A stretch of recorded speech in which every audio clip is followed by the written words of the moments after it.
Monseigneur, bonjour. Bonjour. Alors Monseigneur, vous nous direz quelle a été votre actualité cette semaine et puis en deuxième partie d'émission, nous parlerons de l'histoire du diocèse d'Angoulême avec notre invité Jacques Baudet parce que ça nous permettra de revenir sur le départ des sœurs de Sainte-Marthe de la rue de Turenne, des sœurs qui ont marqué le diocèse et qui aujourd'hui doivent quitter le lieu dans lequel elles étaient, leur couvent. Alors tout d'abord Monseigneur, cette semaine, que s'est-il passé? Eh bien, c'est la semaine après la Pentecôte, donc il y a déjà un beau rayonnement de cette fête de Pentecôte. Nous avons vécu ici à Angoulême les confirmations, les baptêmes. Alors, si le lundi de Pentecôte est férié, c'est justement pour qu'on puisse déployer cette fête. Alors, on essayait de le faire au mieux. Pour ma part, c'est un événement que je voulais quand même transmettre aussi aux diocésains. Nous avons vécu à Champagne-sur-Rhône les 50 ans de la fondation de Champagne-sur-Rhône, puisque nous avons les chanoines de Saint-Victor qui sont installés à Montbron. Donc nous avons été dans cette messe d'action de grâce où on a été une douzaine d'évêques et puis des pères abbés, et voilà. Et les familiers aussi de Champagne. Donc ça a permis pour moi de connaître aussi différents chanoines qui sont passés dans le diocèse et que je n'avais pas eu l'occasion de rencontrer. Donc une belle fête le lundi de Pentecôte, même s'il a beaucoup plu. Mais c'était très chaleureux et fraternel. Voilà, un événement lundi de Pentecôte. Cette semaine aussi, mercredi, nous avons eu une journée à Maumont avec les laïcs en mission ecclésiale de différents lieux et services du diocèse. Un peu une journée de récollection. Donc on m'a demandé d'animer un petit peu. Donc je suis parti. Le titre, c'était « C'est vraiment Dieu qui nous parle ». Alors, il nous parle à travers les Écritures, il nous parle à travers les événements. Et puis, ça a été une journée à la fois de rencontres fraternelles, de silence aussi et de prière. Nous avons prié avec les sœurs, nous les avons rencontrées au café. Et puis l'occasion aussi de se poser, parce que je pense que les acteurs de la vie du diocèse ont besoin. C'est ce que j'allais dire. Qui sont ces laïcs en mission ecclésiale? Alors, les laïcs en mission ecclésiale, c'est ceux qui reçoivent une mission de la part de leur curé ou de la part de l'évêque ou de la part de. Il y a aussi tous les services de la maison diocésaine. La maison diocésaine aussi, eh bien, il y a un accueil, il y a un cuisinier, il y a des femmes de ménage. Toutes ces personnes-là sont importantes pour que. Donc ça va dans tous les lieux et toutes les activités de la vie de l'Église. Aussi bien la maison diocésaine, mais aussi les doyennés, les paroisses.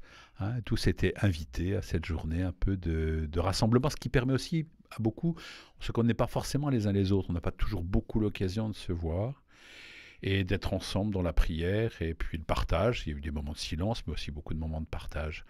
Donc voilà, je crois que pour moi personnellement, ça a été un moment important. Et je pense que ce n'était pas la première fois. Je pense que j'avais l'occasion de voir aussi dans la diversité tous ceux qui s'engagent bénévolement ou alors qui sont salariés, parce qu'il y a aussi les deux, au service de la mission de l'Église de Charente. Donc ça, c'était mercredi dernier. Et puis ce week-end, ce sera à nouveau les confirmations à Cognac. Voilà. Donc demain, à la fois, aujourd'hui, ce samedi, là, il y a une rencontre avec les jeunes de Cognac qui seront confirmés demain. Donc c'est la saison, demain c'est la fête de la Sainte Trinité et toutes ces fêtes qui suivent la Pentecôte nous permettent à la fois de rester dans un esprit de fête et puis l'occasion de célébrer dans les différents lieux, mais on rassemble le plus possible aussi des moments, donc le moment de confirmation. Alors, il y a des fêtes qui se sont succédées là, depuis quelque temps. La Pentecôte c'est la dernière avant le 15 août, non? Non, vous voyez, la Sainte Trinité, c'est quand même pas mal. Après, il y a il y a la fête du Saint-Sacrement, mais c'est vrai que c'était quand même la fin du temps pascal. Je me disais ces jours-ci, en reprenant une chasuble verte pour célébrer, on repart, le vert, c'est le signe du temps ordinaire. Mais ce qui veut dire que c'est un temps où l'extraordinaire doit être vécu dans un ordinaire plus, pas plus banal, mais d'arriver à vivre de manière plus ordinaire. C'est vrai, l'extraordinaire de la présence de Dieu parmi nous.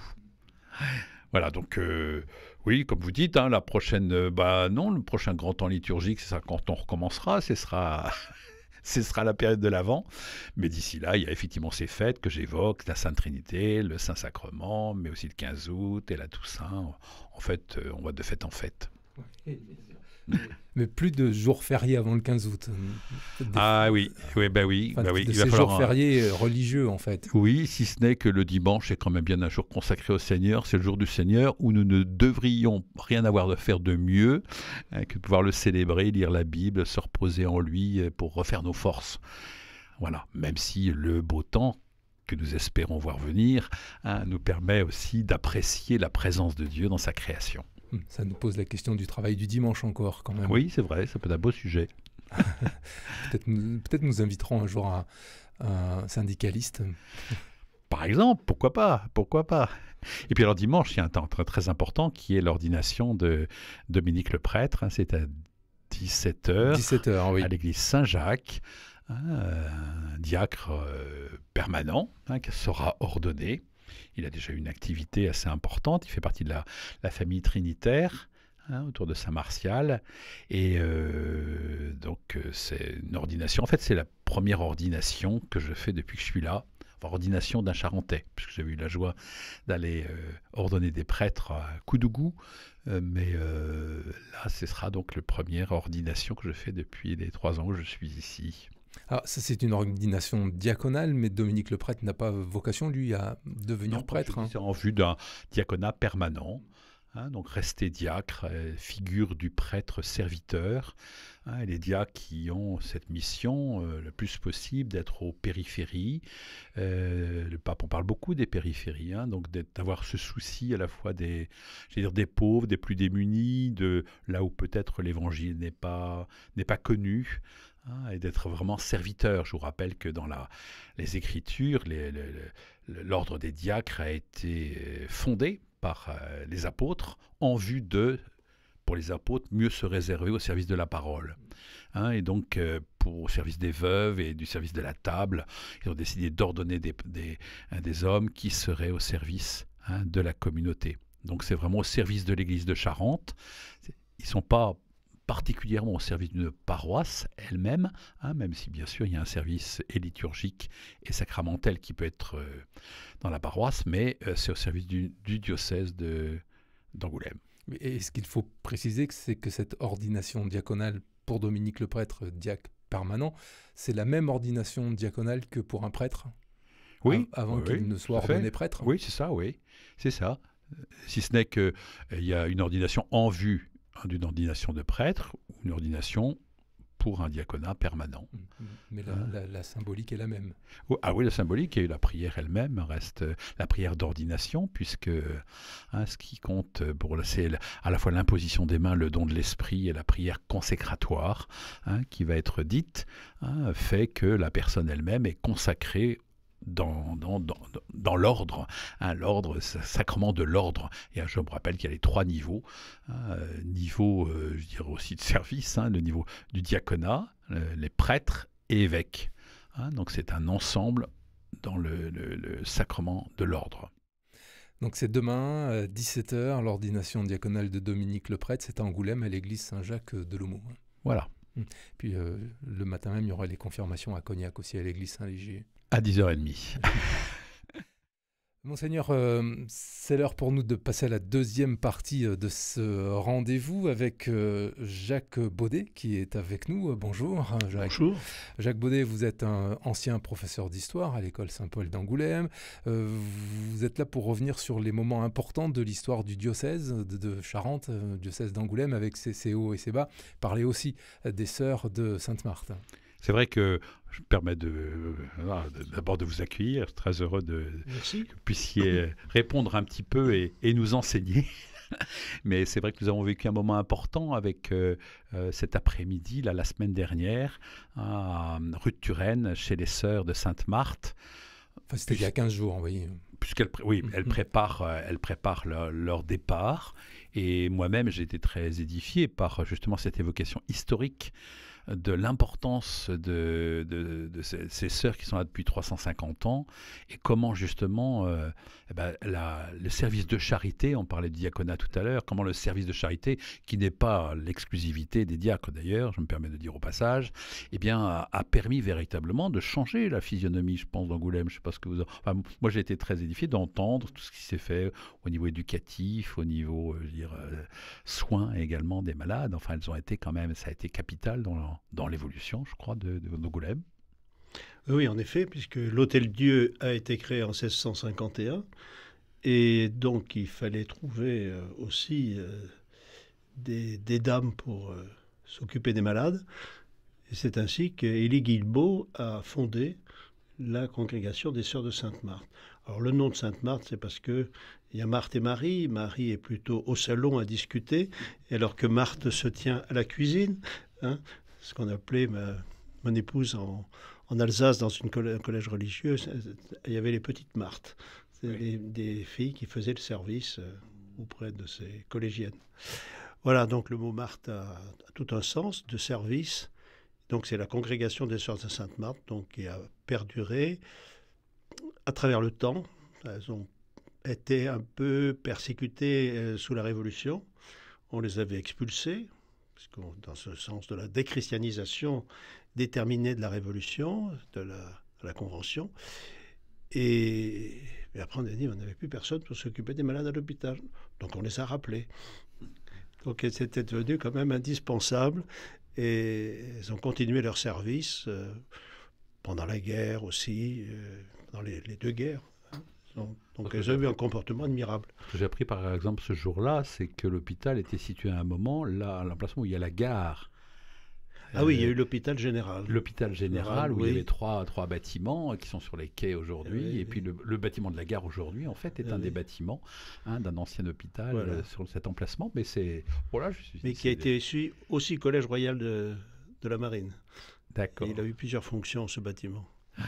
Donc c'est vrai, je crois d'abord Collège Royal de la Marine, après un Collège Royal de la Marine à Angoulême, c'était mieux à Brest quand même.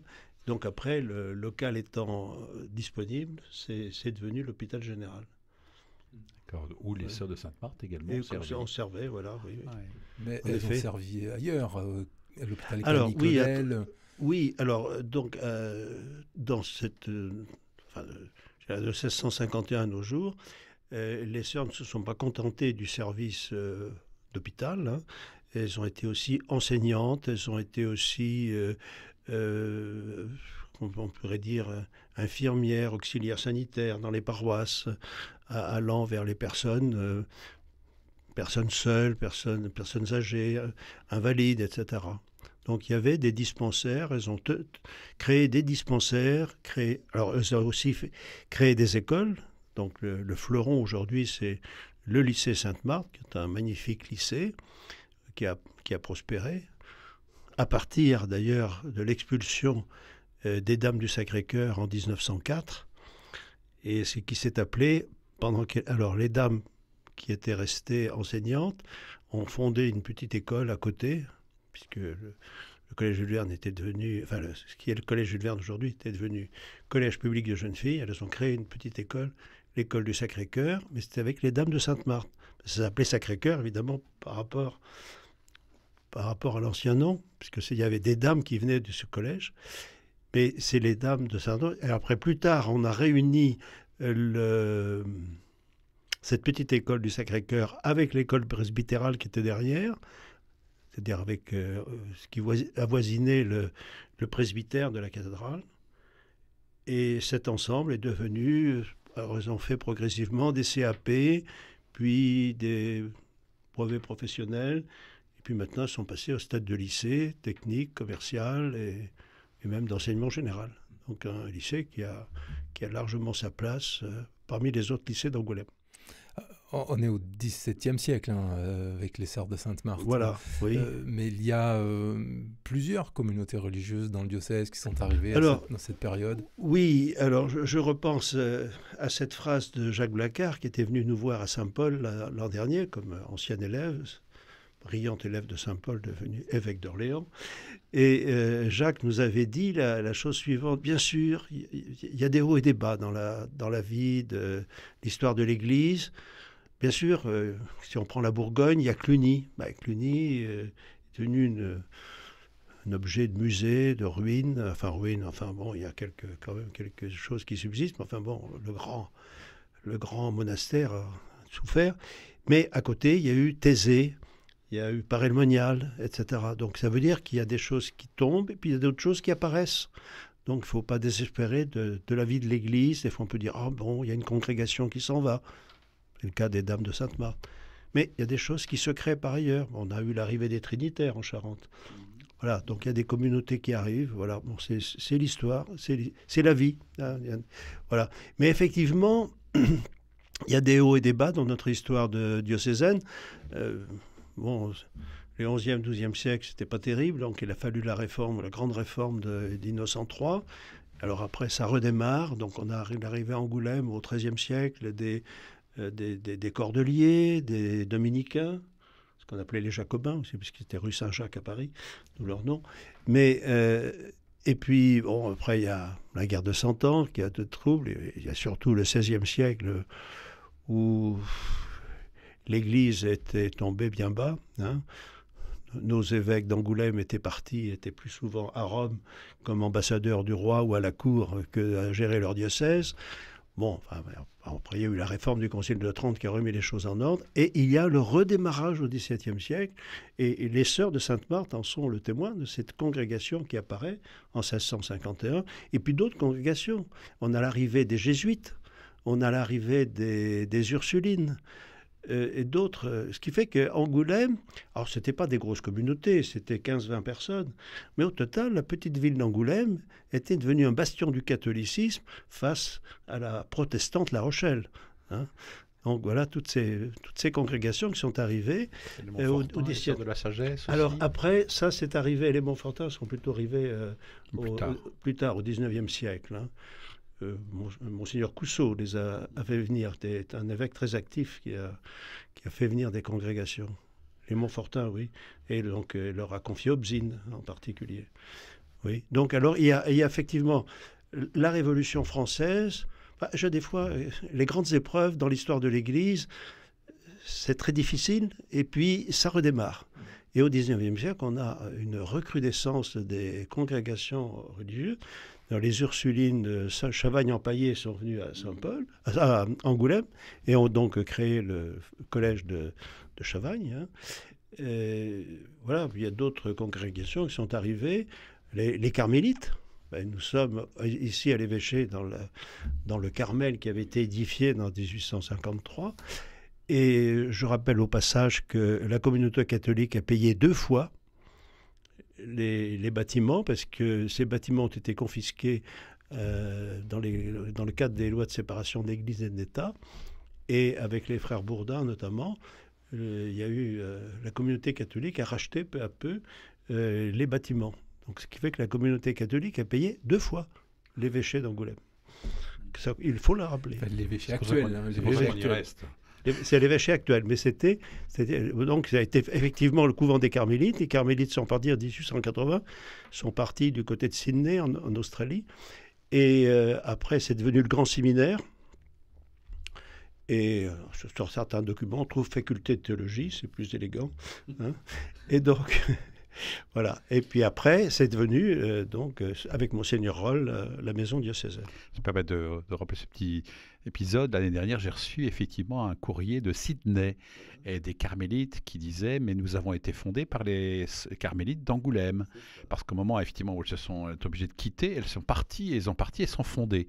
Et on retrouve exactement dans les Actes des Apôtres, cette dispersion fait qu'il y a des fondations qui naissent.